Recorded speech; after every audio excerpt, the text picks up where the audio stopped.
Welcome to the meeting room at Global TV Talk Show, a broadcast service of globalbusinessnews.net. Now, here's your host, Ed Cohen. It's Ed Cohen in Big Bear Lake, California, about 100 miles east of LA, 7,000 feet high. There's snow on the ground, and the ski slopes just down the road go up to 9,000 feet. We had a snowstorm about a week ago. So on top of that, they've been making snow, and the slopes open tomorrow. Big time. Super cool. Our special guest today is from the Washington, D.C. area, Dr. Natalie Forest. Hi, Natalie. Hi, Ed. I can't believe that you're up there in the mountains. You always post pictures from San Diego. I'm like, you're up in the mountains. You have snow. I want to come out there. Yeah, it's sunny today, and it'll be around 55 Fahrenheit. At night, early this morning here, 5 a.m., it was like 29 degrees. Yeah. And so, and they expect some more snow in next week sometime. How about that? Yeah, see, we have 2 days of really, really freezing cold weather, but I don't see any snow. It's really disappointing. Well, it looks like you're in the midst of high-rise city there behind you. Yeah. Well, that's my hometown. I Yeah. like to advertise my hometown whenever I can. So is that Hamburg? Yes. Yeah. That's in one of the canals at the harbor. Yeah, how interesting. Mhm. So how long have you been in the U.S.? Too long. You need more cultural identity, or? Well, I don't know. I think, the life is very different everywhere you are. And I believe that we always are where we need to be, obviously. However, lately I've been thinking, Germany, Europe is kind of nice. It's easier to travel from country to country. All my family is there. My daughter loves it. So, who knows where I'll end up next year. Well, you can work from anywhere. I know. That's a good thing. I'm here at 7,000 feet. I could be anywhere. I know. And you have Wi-Fi. That's not bad. Oh, it's very strong. 5G. Yeah. Whoa. Yeah. Okay. So let's talk about what you're doing these days. I know you're contributing editor to the Los Angeles Tribune, which is a super cool idea of online journalism, and that's a really good idea. I'm looking into that, frankly. I love that. I know, and it's if you're thinking about the Los Angeles Tribune, when I first got involved, I thought I would just be writing, an article, because I love writing, every week, and I thought that'd be it. And it has evolved into more, because just like you have a vision, for what you're doing, the new publisher of the LA Tribune has a much broader vision. So it's not just, even though I'm a historian by trade, as you know, I love the history, I love the writing. It's not just that. It's really all about empowering others to be leaders in a variety of formats. So it's really exciting times. I'm glad you mentioned that. So just behind you, I see some of your books and writings. Why don't you just take us through that a little bit? I see Revolutionize Yourself down there, and then Be You. And what are the others? Well, the very first one that I ever wrote was The 5 Keys to Your Ideal Weight. And that was a long time ago. And it's really not about weight. And I got a lot of flack for that when I first wrote it, because people thought I was talking about an ideal weight. But actually, it's the 5 keys, right? IDEAL. And so it's all about self-love and self-worth and accepting yourself. The Little Touch is a poetry book, which I don't really promote, but I used to write a lot of poetry, and I just had to get it out of my system.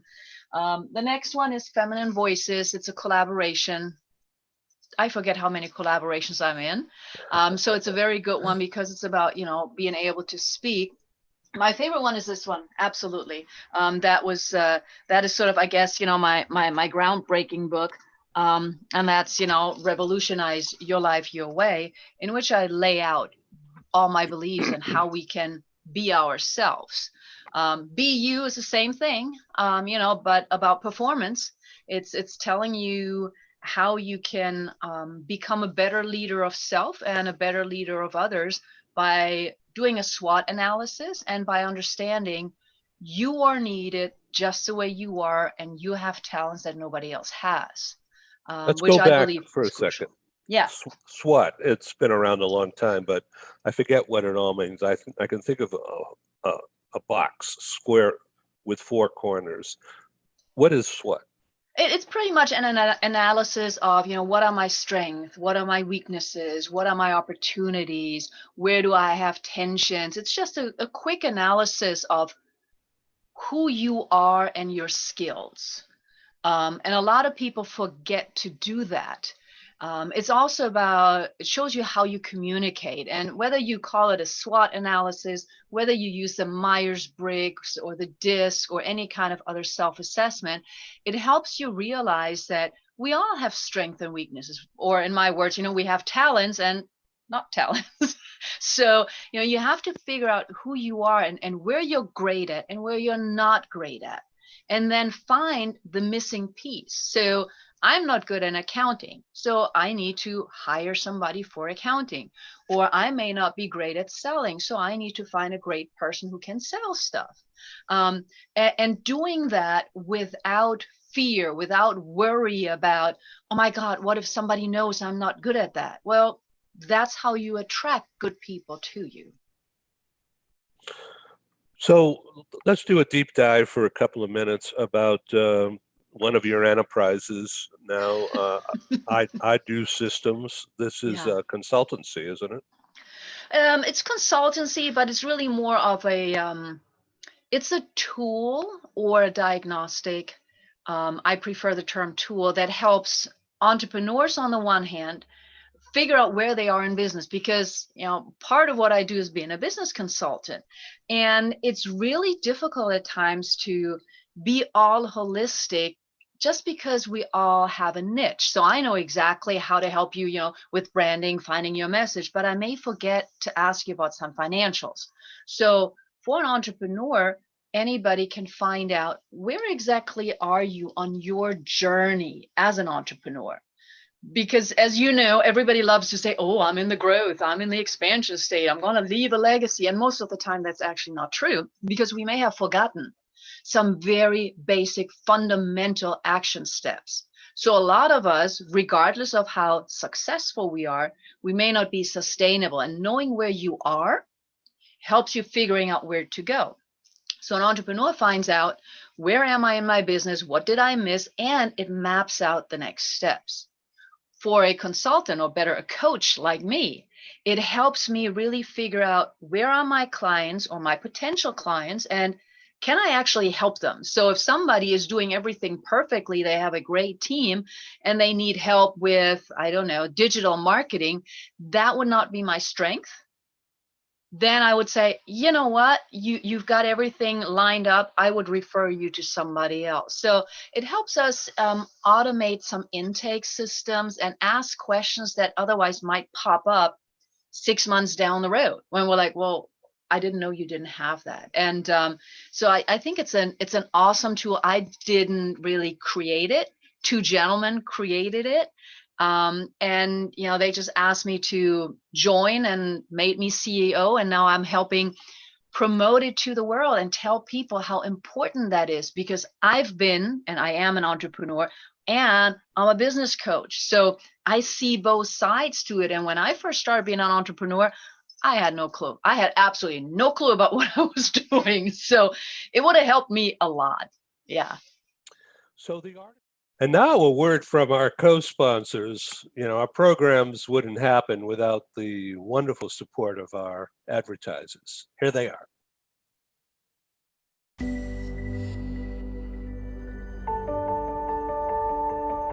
Something that's really neat is that the Bridge School partners with various organizations to provide learning for their students. For example, we partner with a major ballet company, and we are able to enroll several of their students into our school. So now not only is the student able to participate in a school and have a seamless transition while they're very active in their ballet career, but now they have other dancers that are with them that are doing some of the same courses. So it's almost becoming a camaraderie where they're taking similar courses, they're working together on their ballet, and really being able to form this great partnership with these organizations to provide a needed service.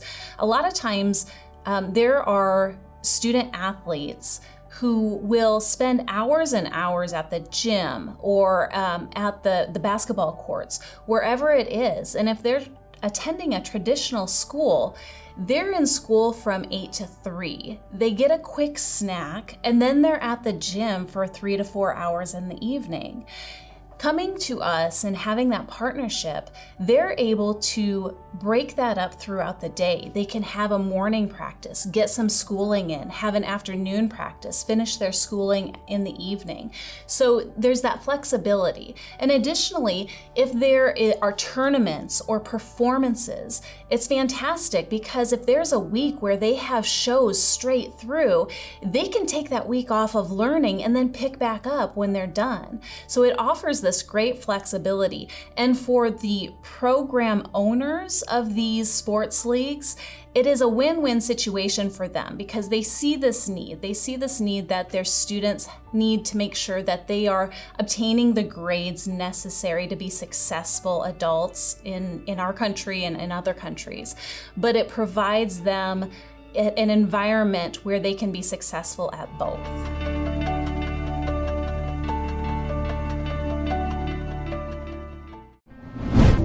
This episode from the meeting room of Global TV Talk Show is brought to you by The Bridge School, the accredited international online private school of choice, at bridgek12.org. Porch Light Rental and Destination Services. Reduce your renter lump sum or managed relocation costs. Visit them at porchlightrental.com. CubeMonk, featuring the world's first smart cube. Track your goods with our advanced GPS system. Welcome to the future of moving and relocation at cubemonk.com. Primestone Partners, featuring corporate, government, and developer housing solutions, as well as senior-level advisory services. Find them at primestonepartners.com. And by heirs.com. With our full range of services, we can help design and manage your international relocation. Find us at heirs.com. Insured Nomads provides protection and peace of mind, with health insurance, travel insurance, group, or tailored insurance for the globally mobile. Visit us at insurednomads.com. And by International Auto Source. We are the vehicle experts for expats, featuring all major brands of automobiles with flexible solutions and financing.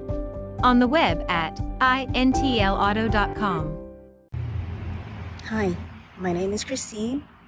I'm a nurse from the Philippines, and I got to know IAS through Worldwide Health Staff Solutions, and I want to thank IAS, especially to Matthew, for helping me get my car stress-free, headache-free. And so just want to show you the car that I got.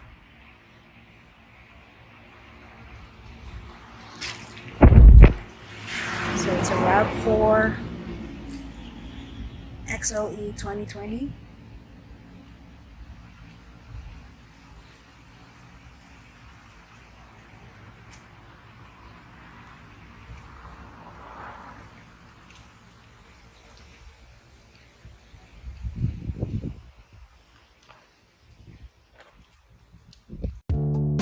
As an expat moving to the USA, relocating is exciting, but it can also be stressful.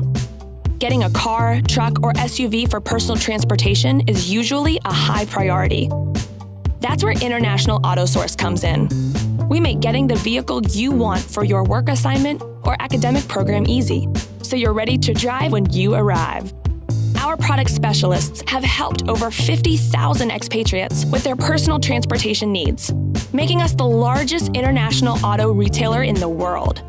International Auto Source gives you flexible payment options to buy, lease, or rent a vehicle from the world's leading auto brands, arrange financing on a purchase or lease without a U.S. credit history, social security number, or driving record, Get full insurance coverage and get approved easily through our low-rate factory-backed financing programs. And because we're an authorized distributor of the world's leading automotive brands, our no-haggle prices are competitive, and the buying experience is hassle-free. We'll even guarantee your new vehicle will be ready the day you arrive. With over 20 years of experience in the global community, we are the vehicle experts for expats. We are International Auto Source.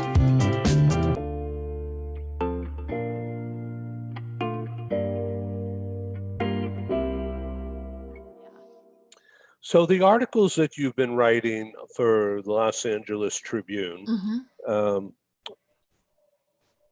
just take us back, take the audience back a little bit as to what was the last one that you did and why did you choose that topic? Oh, the last one? Oh, that's an easy one. The last one was in honor of Veterans Day. So that's an easy one to remember for me. And I highlighted an amazing gentleman, Sergeant Pushup, or Sergeant Patrick Parker, because ever since he left the U.S. Army, he had a tour, as a decorated veteran. When he came back, he realized that there's a lot of work to do here in the United States for children. So he has dedicated his life to helping children. And when I first met him, he was really focused on anti-bullying. You know, he created a little workbook with Sergeant Pushup, and now he's working on a crusade like anti-germ. And what he does, it's so unique. He's not, going out and selling or just giving away stuff, but he does push-ups. So if he does one push-up, he gets $1. So for every push-up he does, he gets $1. And then that money either helps pay for books that he gives away because they need to be printed, or he also gives it to, Feed America. He just gives it all away and drives across the country doing push-ups all over, whether it's in Florida, whether it's in Texas, whether it's in Times Square, New York City, or, at the local gas station.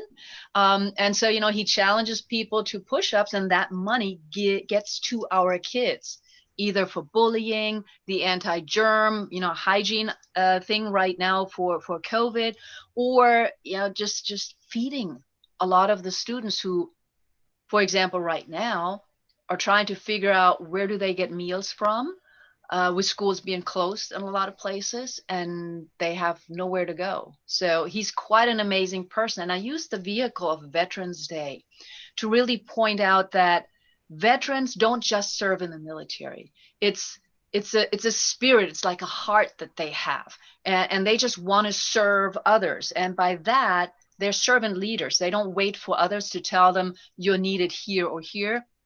They just ready to do it, and they come up with really innovative ways of doing that. That was the last article. Yeah. Thank you. So so Hamburg is not near any U.S. bases there. Those are near Frankfurt. Yes. Yeah. But it's not that far away, though. It's a couple of 100 miles or so. Yeah, it's 5 hours, a beautiful drive, or you take the train that's always on time. Yeah. But it's close to Berlin, of course, which has been a place for a lot of diplomats from across the world throughout the ages. Right. It's a global city. Absolutely. And Hamburg is actually, you're going to love this. I know you know this, but it's the greenest city in Germany. I didn't know. And it is also the media capital of Germany. Yeah. So, and a big harbor, right? Yes. Yeah, big distribution. Absolutely. So do you happen to know Dr. Cliff Rehr, R-E-H-R? He's a CHRO, VP HR for Steinway Piano. But I would love to meet him because my daughter plays piano. He's based in the Hamburg area. Awesome. When I go over for the holidays, I'll try and hook up with him. Well, I'll do a connection, and Yeah. I'm trying to get him to come on one of our shows, Yes. and he's been a little reluctant. But Yeah. in fact, I was listening to a talk show yesterday because I'm always looking at others, so I know what to Mm-hmm. do on mine. Um, and they were interviewing the singer Alicia Keys, Oh, you know, yes, yes. talking about piano, right? Mm-hmm. And so, she's a singer, an entertainer, but that's not her real name. So they gave her that name, a stage. She took that name as a stage name, and it Right. worked. It clicked. Uh, Yes. and so they're beautiful pianos, but they also make jazz equipment and all kinds Mm-hmm. of things connected with music. Yeah. So I never knew that until Dr. Cliff and I started to talk. So now, when I was a kid, when I was 8 years old, I was given piano lessons. I said, take Mm-hmm. piano lessons. And so I did that for about 8 years, and Yeah. but then I shouldn't have But stopped, yeah. but I did. Well, it's just like I tried a lot of musical instruments when I was younger, and I think it's all about trying it out. My daughter has tried a couple as well, and she will go back to some, but she is playing the piano, and sometimes it's hard. Practicing is not necessarily fun all the time, and at the same instant, it's piano seems to be the entryway to all the other instruments, and knowing which keys, Alicia Keys, knowing which keys to hit also with your vocal cords. And so it's really good, and she branches out into all of that, and just loves it when she always says, I can play from my heart.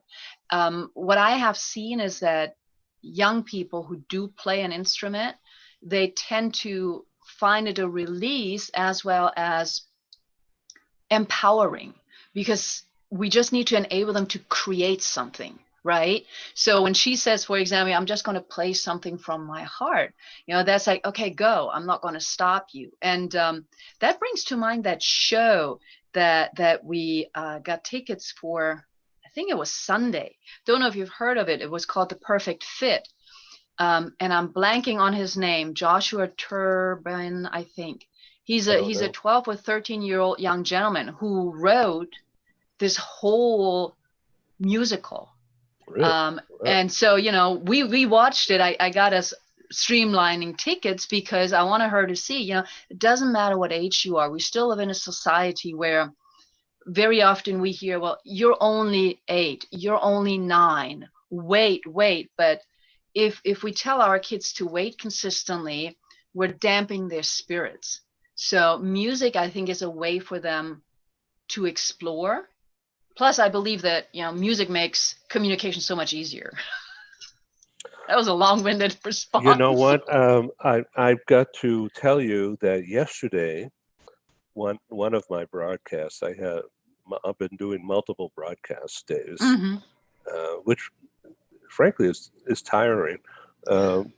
because I put a lot into it, and the preparation. But anyway, this one was about music Mm-hmm. therapy, Mm-hmm. mental wellness, Yes. and so it's not ready for public viewing, but we're doing some editing on it. But probably tomorrow. I'll send you the link. And it's about this professor um from Italy Mm-hmm. who's come to the U.S. Uh, and he's a concert pianist, and he did sort of like spa music. You know how it is; it's Right. kind of Right. Yeah. floating and Yeah. all that. And then he had some images, and it's all about relaxing, Mm-hmm. mental stress at this time with COVID and unemployment and Yes. families spending too much time together. Uh, in Yeah. a closed environment, never mind proper ventilation. What Mm-hmm. about mental ventilation? Yes. Yeah. Anyways, it's all about mental health, Mm-hmm. right? And It, how to yeah. deal with it. It's so true. I think when in my work on the spiritual energy level as well, when I do life coaching, we have to talk about the atmosphere that you live in.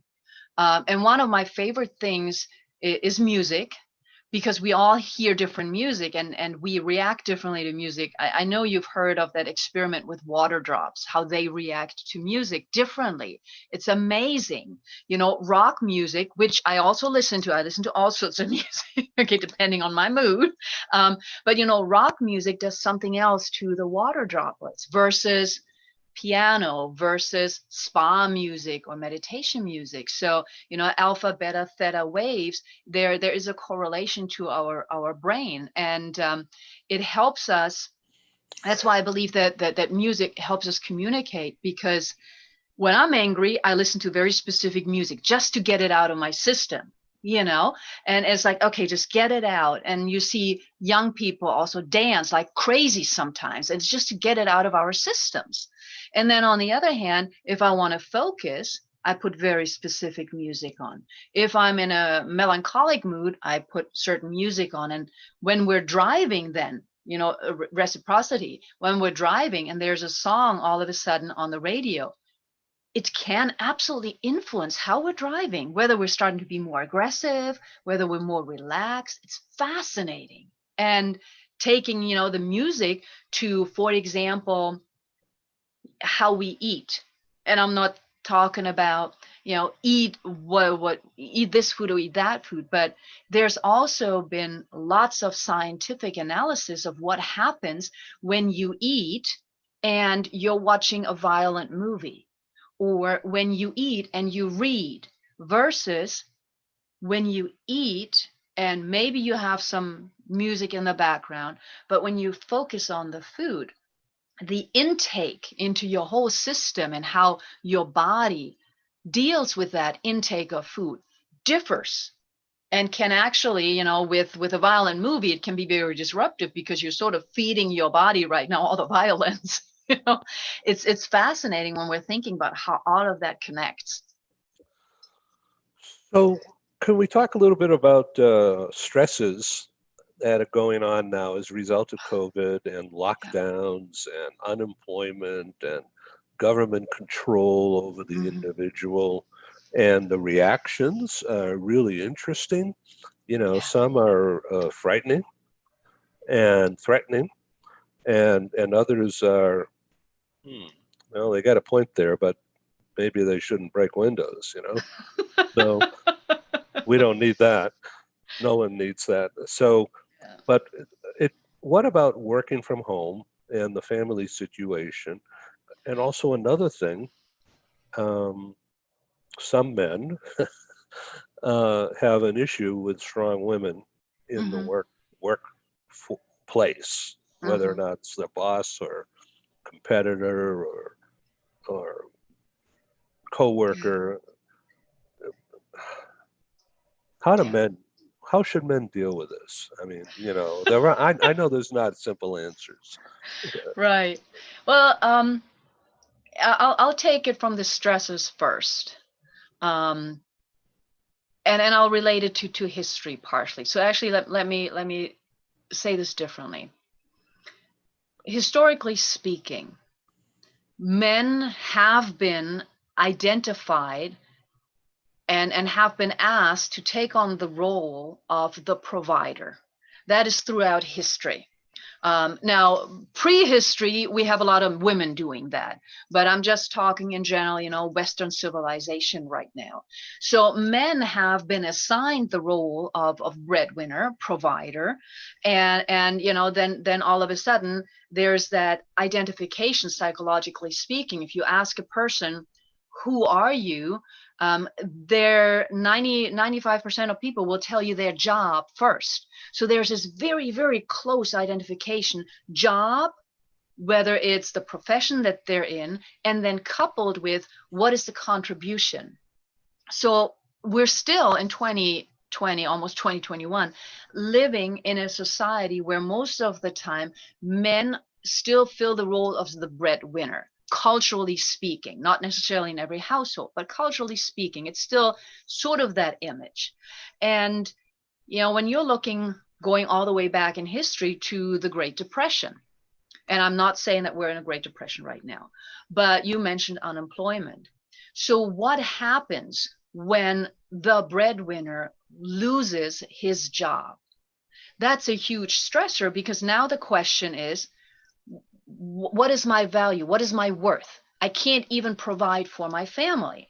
That's part of the reason why during the Great Depression, there were all of these programs that were created that you may want to call socialist programs, but they were, agreed upon by all of Congress and the president at that time, where jobs were created that didn't exist before.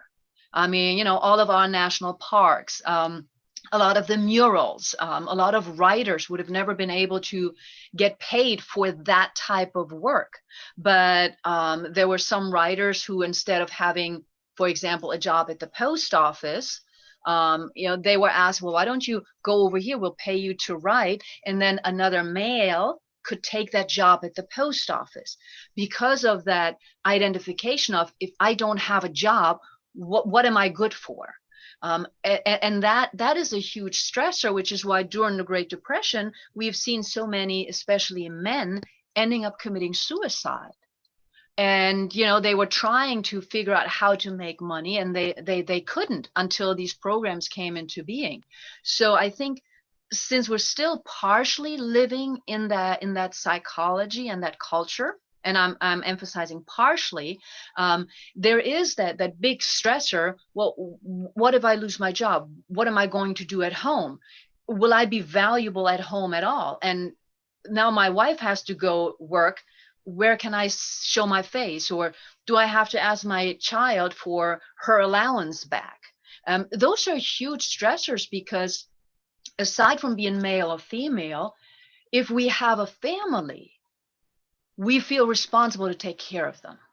And so if we can't do that, that is a huge stressor on us, where we're trying to figure out, then what am I doing here? And so I think that stressor right now is huge. That's also partially why a lot of states try to reopen up or stay open, to avoid that surge in psychological trauma on the side of, well, I can't provide for my family. What am I going to do? And we know that suicide rates have gone up again. We also, by the way, see a lot of suicides, of course, for veterans, for military personnel. And it's sort of tied to it, not directly, but it's tied to that. They leave the military service, or they can't perform their military duties anymore due to some kind of ailment. And now they're sitting there going, what am I worth? And we need to understand that psychological impact and empower people in that sense to understand that their worth does not depend on their job. And so, those stressors come into bear in society at large. And then right now, when we're cooped up, right? I mean, all of a sudden, the man is in the house, and it's a very different environment. You have all of a sudden everybody in the house. And then if one of the family members feels that, well, I don't know what to do, I've never really participated in this aspect of life, whether it's the schooling or the cooking or something like that, it's like all of a sudden they're like, well, I'd rather stay in my room and don't do anything. And of course, that then aggravates the other family members. So we see a lot of rise in family tensions. This is a time where we see a lot of families fall apart on the one hand, and those families who are actually communicating with each other and reconnecting in a sense, we see them actually get stronger. So it's this dichotomy going on right now. A lot of people are, I want to say, almost afraid. And I'm saying that from my work experience, they're afraid to really deal with themselves. And all of a sudden they were in lockdown. There's only so much Netflix you can watch, only so much Amazon Fire, only so many reruns. There's only so much ice cream you can eat. So it's like, at one point, it's like, okay, I'm still here and it's still me. And then what do you do with that? And so the people who have been able to realize that this can be a wonderful opportunity to really know who you are, and then know who that other person is that usually you see in the morning saying hello and in the evening saying hello. Now you can work on reconnecting that. However, those who are not really willing to do that and are sort of set in their ways and almost have blinders on, not willing to deal with a whole lot of new stuff or just not knowing how, they will most likely contribute to family breakups. Children now have to learn from home. And that's an added stressor. I have a child. Now, she's still right now in school, but that's because she's in private school with far less students, right? And every day we consider, are we sending her or not? But when she has those virtual learning days, or earlier this year, it was interesting.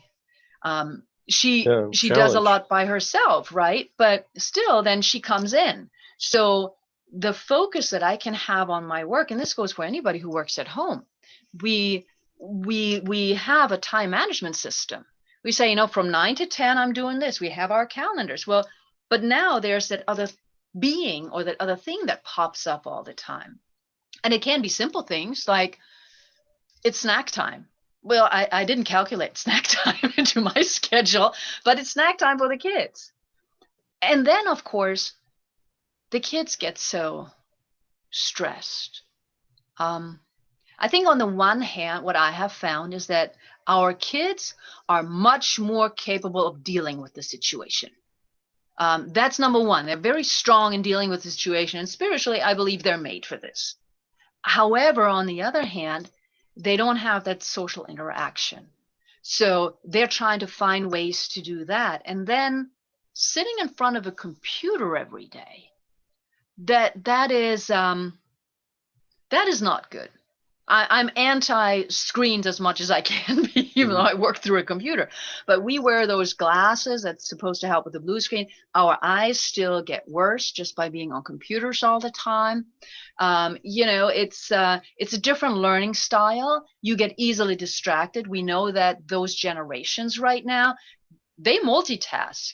They're listening to Ed right now, and while they're listening to Ed, they have their Google Meet window open and they chat to their friends while they're trying to find a video on YouTube. And they're doing it all. And sometimes they get really distracted and they can't move around. So I think it's a very precarious time and a very insightful time.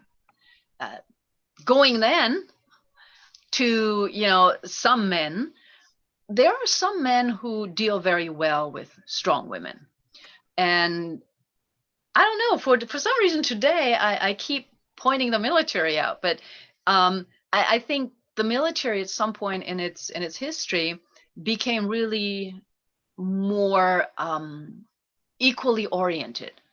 And because of that, if a male has grown up with strong women in the house, they're usually okay with it at the workplace. If they have learned how to deal with women in power position in the military or in law enforcement or anywhere else in their jobs while they were still younger, they're okay with it. The ones who have to get used to it, all of a sudden having an intelligent, capable female who also wants that corner office, that might be more of an issue. But I think there is a change happening right now that we see. And as long as women don't try to be like men, I think we have a better chance of actually convincing those men who are not quite ready for strong women to join us. And there are a lot of them. You mentioned my team at I Do Systems earlier. Those are two males, and they asked me as a female for a technology company to be the CEO. So they were both able to look beyond, we are in the tech industry, we need some kind of expert. They saw my skills and said, okay, we want her. And that, I think it's shifting more to that. And we can see that in a lot of women being now named for positions that had never been held by women. Whether it's, for the U.S. Naval Academy, whether it's a CEO for, what was that, CVS. So more women are coming on board. And I think the reason for that is a paradigm shift of leadership. That leadership no longer means the masculine way. It no longer means coming out and telling everybody what to do and how to do it, and that means masculine, not male, masculine, versus the feminine, which is often more, okay, let's sit down. I know my strength, I know my weaknesses. What do you all bring to the table? How can we achieve this goal? And so I think that is the major change. And there are some men who still look at women as objects, or as the ladies who bring the coffee. And I think in those instances, I've been there, in those instances, we just need to stop those nurturing inclinations at time, right? We still need to be ourselves, but stop bringing those cookies to work. Just stop that for a little bit so that they see that you're more, but do it in a different way, be nurturing in a different way. So that would be my long-winded answer, trying to put both answers together. I don't know if that helped any, Ed. The discussion from your perspective is priceless, and it just calls it what it is. Thank you, Dr. Natalie. Thank you. Bye-bye. Thanks, Ed. Thank you for joining us in the meeting room at Global TV Talk Show. Have a wonderful day, and stay safe.